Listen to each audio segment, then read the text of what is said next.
This is the 33rd year. I missed 1 year when Roger couldn't come back the last time. He started, he was here for the first year, and then the second year the cancer was too developed, and so we didn't come, in that. So that's the only year I've missed, fortunately. Well, I think he'd be thrilled. He had always said, he had gone to so many golf tournaments because it was always, the fundraisers, and once he got out of baseball, that's, he could do it.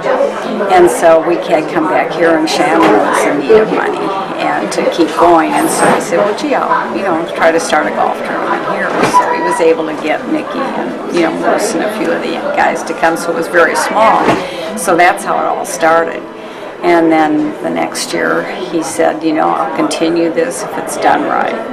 And he said, I want everything to be, everybody be helpful to everybody and work that way, and we'll keep it going. So the next year we grew, and then it went into helping hospice, which was wonderful. And then, of course, then Roger Maris Cancer Center. So really kind of the high school and the hospice and cancer center all evolves around. So we're thrilled to be able to keep it up and keep it going.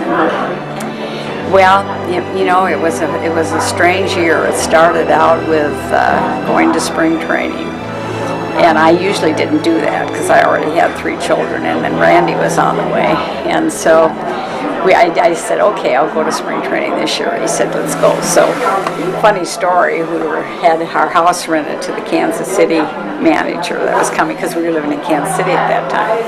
So the manager was going to rent our house. And so we thought, great. In the morning, we were all leaving. He went to put something up in the attic, and he came through the ceiling. I'm looking, and we're ready to go leave the house and go out, and here's this big hole in the ceiling in February.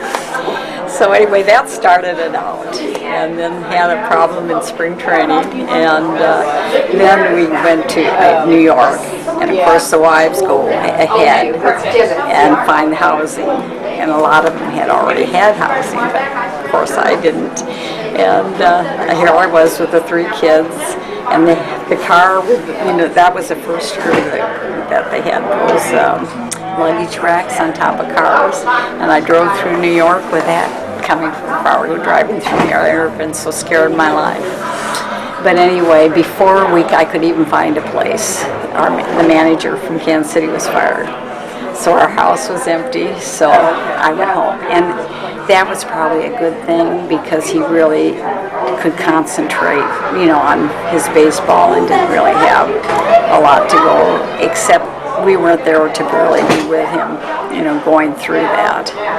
And it was hard in those days, because they didn't have, like today, you all line up, the reporters, and you have the one session, where in his day, they were at his locker before the game, they were at his locker after the game, and it was a whole different way of working things.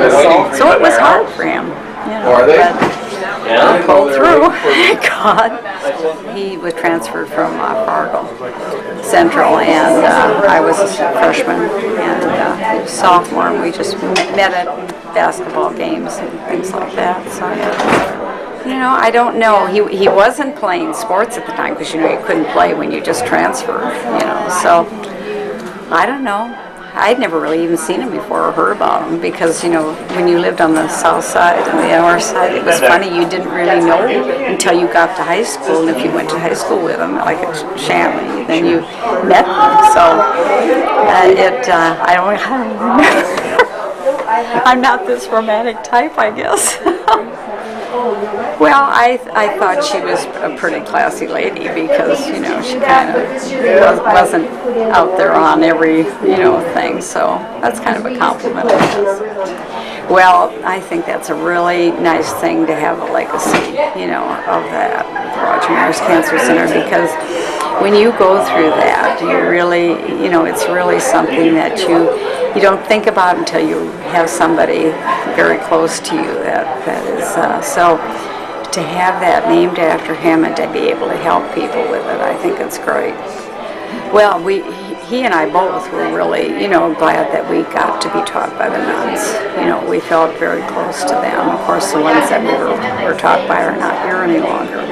And he thought a lot of them. I mean, he always went back to see him when he came back, and I think we really got a really good education from him. So, it's too bad there isn't more of that today, but life goes on.